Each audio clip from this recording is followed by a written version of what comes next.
ভিডিওটা সর্বোচ্চ শেয়ার দেখতে চাই। জয় বঙ্গবন্ধু, শেখ হাসিনা আসবে, বাংলাদেশ আসবে। জয় বাংলা, জয় বঙ্গবন্ধু।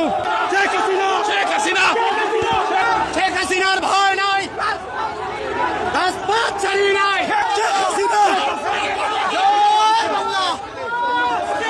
দর্শক দেখতে পাচ্ছেন এই মুহূর্তে জয় বাংলা স্লোগান দিচ্ছেন ধানমন্ডিতে। দর্শক যেমনটি দেখতে পাচ্ছেন তোফায়েল আহমেদের যে জানাজা, ঠিক সেই জানাজায় জয় বাংলার যে স্লোগান সেটি কিন্তু দিচ্ছেন। আমি যদি বলি বর্ষিয়ান রাজনীতিবিদ আওয়ামী লীগের, তার জানাজায় কিন্তু মধ্যে জয় বাংলা স্লোগান দিচ্ছেন নেতৃবৃন্দ।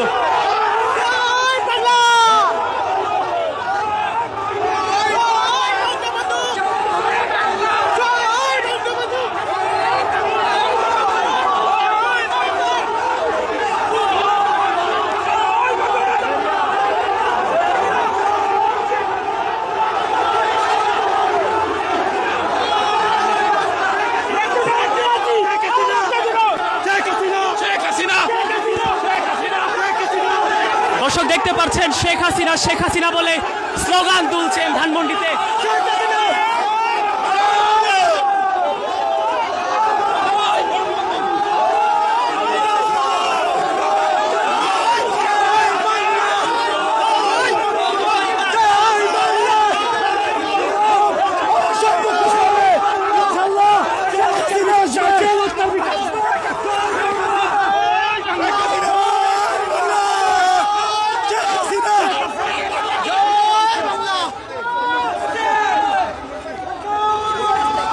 দর্শক দেখতে পাচ্ছেন ধানমন্ডিতে ইতোমধ্যে জয় বাংলা স্লোগান দিচ্ছেন।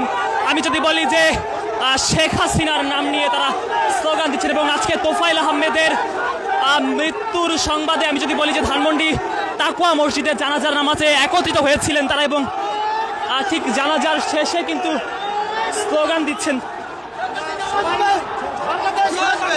জয় বাংলা, জয় বঙ্গবন্ধু। একটু জানতে চাচ্ছিলাম কি বলছিলেন,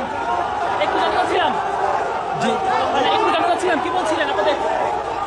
মুক্তিযুদ্ধের অন্যতম সংগঠক, 19৭ গণঅভ্যুত্থানের মহানায়ক, বঙ্গবন্ধুর ঘনিষ্ঠ সহচর তোফায়েল আহমেদের আমরা জানাজায় আসছি।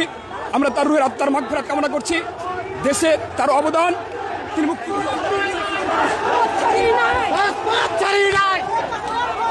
শেখ হাসিনার ভয় নাই, রাজপথ ছাড়ি নাই। শেখ হাসিনা ভয় নাই। দর্শক দেখছেন এই মুহূর্তে স্লোগানে স্লোগানে উত্তাল হয়ে রয়েছে ধানমন্ডি। আমি দেখানোর চেষ্টা করছি সেটি জয় বাংলা, জয় বঙ্গবন্ধু যে স্লোগান, ঠিক সেই স্লোগান দিচ্ছেন ধানমন্ডিতে, এমনটি কিন্তু দেখা যাচ্ছে। জয় বাংলা, জয় বঙ্গবন্ধু, শেখ হাসিনা আসবে, বাংলাদেশ আসবে।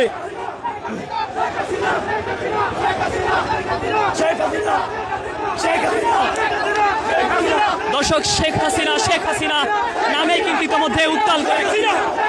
শেখ হাসিনা, তোফায়েল আহমেদের মৃত্যুতে আমরা শোককে শক্তিতে পরিণত করে ইনশাআল্লাহ মনে রাখবো। জয় বাংলা, জয় বঙ্গবন্ধু। তোফায়েল আহমেদের মৃত্যুতে আমরা শক্তিতে রূপান্তরিত করে মনে রাখবো ইনশাআল্লাহ। জয় বাংলা, জয় বঙ্গবন্ধু। দর্শক দেখতে পাচ্ছেন এই মুহূর্তে ধানমন্ডিতে জয় বাংলা, জয় বঙ্গবন্ধু। বাংলার জনগণের জন্য অক্লান্ত পরিশ্রম করে দিন রাত বুঝিয়ে দিয়ে গেছে 17 বছর। বাংলার জনগণ এখন চায় শেখ হাসিনাই ভালো ছিল, শেখ হাসিনার সরকার বারবার দরকার। জয় বাংলা।